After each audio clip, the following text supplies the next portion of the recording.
여러분 안녕하십니까. 자동차 마케터의 시선의 이순남입니다. 바이든 대통령이 서명한 인플레 감축법은 환경보호를 명목으로 내세우고 있지만 미국에서 늘기 시작한 전기차 수요에 제동을 걸 수도 있을 것 같습니다. 또한 미국에서 전기차 판매 2위까지 올라가고 있는 현대차, 기아 그리고 빅3와 조인트 벤처로 배터리 공장에 엄청난 투자를 해온 한국 배터리 업체의 수익성에도 단기적으로는 악영향이 예상됩니다. 이 시간에는 이와 관련된 내용을 분석해 보도록 하겠습니다. 20만 대 쿼터를 다 써버린 테슬라, GM, 토요타를 제외한 업체들의 전기차는 현지 생산에 관계없이 7,500불의 보조금을 받아왔습니다. 그러나 내년 1월부터 보조금을 받기 위해서는 미국에서 무조건 현지 생산해야 합니다. 여기에 배터리 셀과 팩을 생산해야 하고 배터리 셀에 들어가는 리튬, 니켈, 코발트 등 주요 광물이 중국산이 아닌 미국산이나 미국과 FTA를 맺은 나라로부터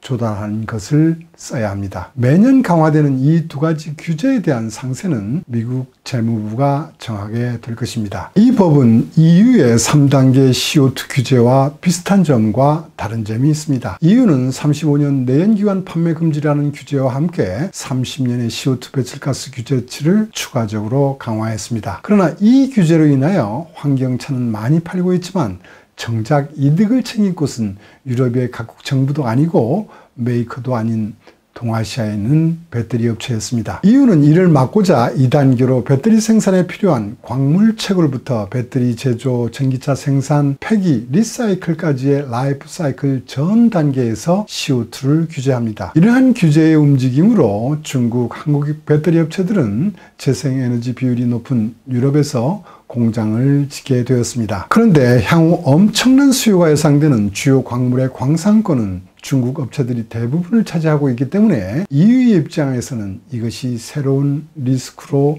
대두되었습니다. EU는 이 리스크를 막고자 3단계로 배터리 리사이클 규제를 도입했습니다. 배터리 생산 시에 리사이클 재료의 함유 의무와 리사이클률을 규제한 것입니다. 이 규제치를 달성하지 못하면 메이커는 천문학적인 벌금을 내야 할 수도 있습니다. 반면 미국의 법은 준수하지 않았다고 해서 벌금을 내지는 않습니다. 다만 최대 7,500불의 보조금을 받지 못하게 하고 있습니다. 7,500불, 1,000만 원이라는 차이는 브랜드 로열티가 높은 고객이 선택 기준도 바꿔버릴 수 있는 큰 금액이기 때문에 지금 전기차 공장을 갖지 못한 현대차에게는 큰 충격이 아닐 수 없습니다. 이 법은 내년 1월 1일부터 발효되지만 당장 지난 8월 16일부터 올해 말까지의 현대차 판매에도 큰 충격을 주고 있습니다. 현재 미국 시장에서 판매 중인 전기차 플러그인 하이브리드 77개 모델 중 미국에서 생산되는 22개 모델은 보조금을 받을 수 있도록 되어 있기 때문입니다. 잘 나가던 현대차, 기아의 전기차는 미국에서 생산하지 못하고 있기 때문에 고객 입장에서는 판매 가격이 하루아침에 7,500불이나 인상되었다고 느낄 수 있습니다. 이에 따라 그동안 판매 호조였던 현대차의 아이오닉5, 기아의 EV6, 니로 EV의 향후 4개월간 판매에는 커다란 먹구름이 드리워졌다고 할 수 있습니다. 그러나 내년 1월부터 7,500불 전체의 보조금을 받을 수 있는 업체는 그다지 많지 않을 것 같습니다. 배터리 기술과 생산에서 가장 앞서가고 있는 테슬라의 경우는 2024년 중반 포드, 폭스바겐, GM 그리고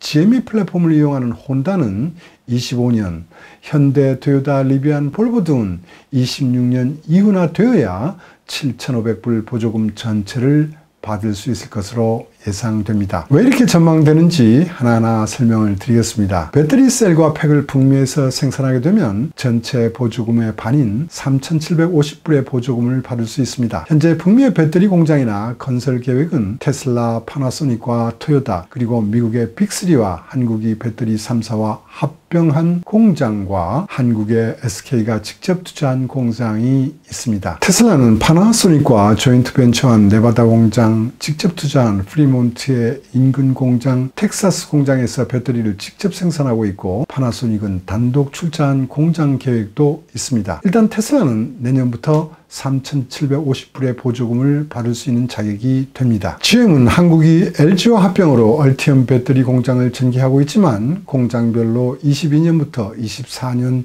25년으로 계획한 완공 일정이 지켜진다면 $3,750 보조금 받는 차종이 해마다 증가할 것으로 보입니다. 반면에 SK는 포드와 합병 공장과 단독 공장을 운영하고 있습니다. 합병 공장은 25년 오픈 목표라 내년부터 당장 혜택을 받지는 못할 것으로 보입니다. 다만 SK가 단독으로 운영하는 플랜트 1에서는 폭스바겐 ID4와 포드의 F150 라이트닝용 배터리를 22년부터 생산합니다. 플랜트 2에서는 F150용 배터리가 23년부터 생산될 예정입니다. 이런 일정을 고려하면 포드의 경우 F150은 혜택을 받습니다. 폭스바겐 ID4는 일정대로 SK로부터 배터리를 조달받는다면 $3,750의 혜택을 누릴 수 있습니다. 나머지 $3,750은 배터리 셀에 들어가는 광물의 원산지의 적용 비율에 의해 결정됩니다. 현재 글로벌 배터리에 사용되는 광물의 중국산 비중은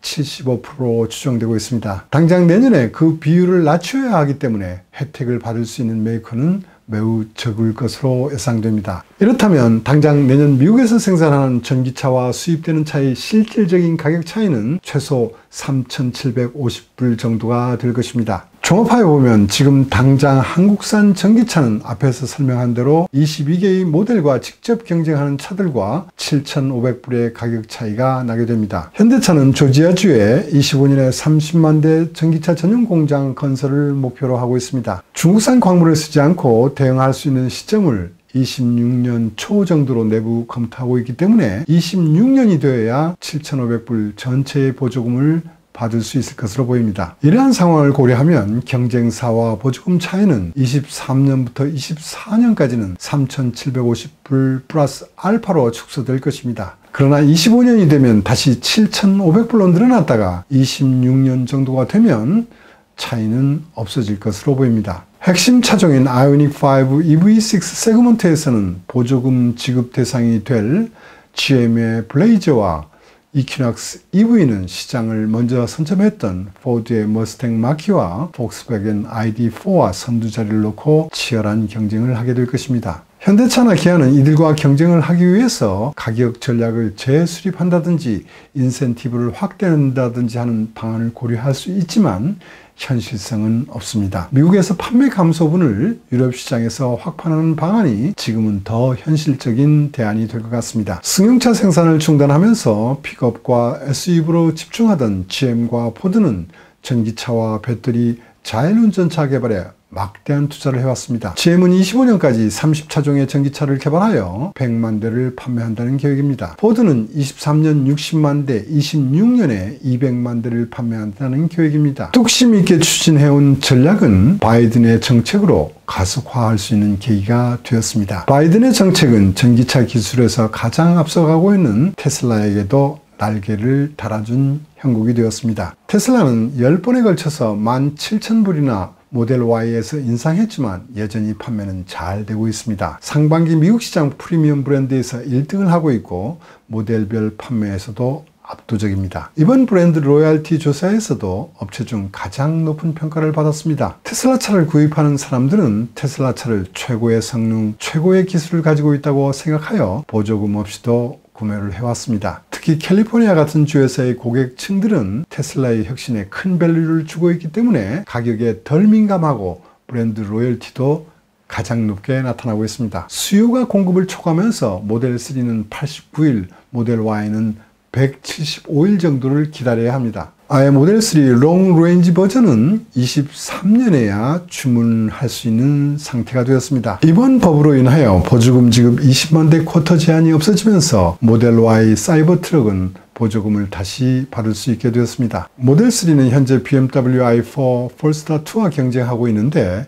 이 두 모델은 당분간 현지 생산 계획이 없기 때문에 테슬라는 그대로 현재의 가격을 유지할 것으로 보입니다. 스탠다드 렌즈는 중국산 인산철 배터리를 사용하고 있고 퍼포먼스 버전은 가격 캡 55,000불을 초과하고 있기 때문입니다. 베스트셀러 모델 Y는 리어 럭셔리 EV 세그먼트에서 딱히 경쟁 모델은 없는 편입니다. 가격 캡 8만 불 이하이기 때문에 3,750불의 보조금을 받을 수가 있습니다. 가격 인상을 계속했던 모델 Y는 이 보조금으로 가격 인하 효과를 누릴 수 있게 되었습니다. 내년 런칭이 예상되는 사이버 트럭은 아직 가격이 발표되지 않았지만 고급 트림은 리비안과 GMC 허머 픽업과 저급 트림은 포드 F150 라이트닝과 쉐비 실버라도 EV와 경쟁이 예상됩니다. 사이버 트럭의 코스트는 당초 계획했던 목표보다 높아져 수익성이 악화될 우려가 있기 때문에 8만 불 이하 로우 트림을 설정하여 보조금 3,750불을 받으면서 그 무기로 사용할 수 있을 것으로 보입니다. 70년대 머스기법으로 미국 시장에서 환경 규제가 강화됐을 때 일본 업체들은 신기술을 개발하여 크게 성공할 수 있었습니다. 그러나 시대는 바뀌어 지금 토요타는 최대의 위기를 맞게 될 것으로 보입니다. 토요타는 하이브리드와 수소연료 전차에 집착하는 전략적 오류를 범했습니다. 반면 토요타의 연비 경쟁에서 진 폭스바겐은 전기차로 신속하게 시프트하면서 유럽과 중국, 미국에 이미 전기차 공장을 운영하고 있습니다. 그러나 현대차는 작년에야 미국 현지 공장 건설 계획을 검토했을 뿐입니다. 현대차도 서둘러 전기차 시대를 대비했지만 불명확한 부분과 투자 우선순위가 바뀐 듯합니다. 초기 전기차 전략의 중점은 테슬라처럼 미래 시대를 개척하겠다는 것보다는 소극적으로 CO2 규제를 대응하는 데 초점을 두었던 것 같습니다. 올해 초 CEO 인베스트먼트 데이에서 발표된 내용을 보면 이런 부분이 조금 확인이 됩니다. 작년 7월과 8월에 유럽이 35년 내연기관 판매 금지안과 미국의 30년 전체 판매 50%를 전기차로 팔아야 한다는 대통령령이 있었는데도 기아의 30년 전기차 판매 목표 비율은 유럽에서 47%, 미국에서 26%였습니다. 이 숫자는 경쟁사의 목표와 비교하면 매우 낮은 목표로 소극적이었다고 분석됩니다. 여기에 중국 시장 부진을 동남아 시장에서 만회하려는 포석으로 배터리 공장을 미국이나 유럽이 아닌 인도네시아에 우선 투자한 부분도 있습니다. 대수를 고려한다면 우선순위에 오류가 있지 않았나 생각이 됩니다. 지금은 안정적인 배터리 조달 전략을 포함하여 현지 생산차 전략을 재점검할 필요가 있다고 보입니다. 늦었다고 판단할 때가 가장 빠르다는 말이 있습니다. 그래도 현대는 현대 속도라는 과거의 유산을 갖고 있습니다. 노조와 지혜를 모아 미국 공장 건설과 배터리 공장 일정을 최소한으로 단축하는 방법을 찾아주었으면 합니다. 오늘은 여기까지 하겠습니다. 시청해 주셔서 감사합니다.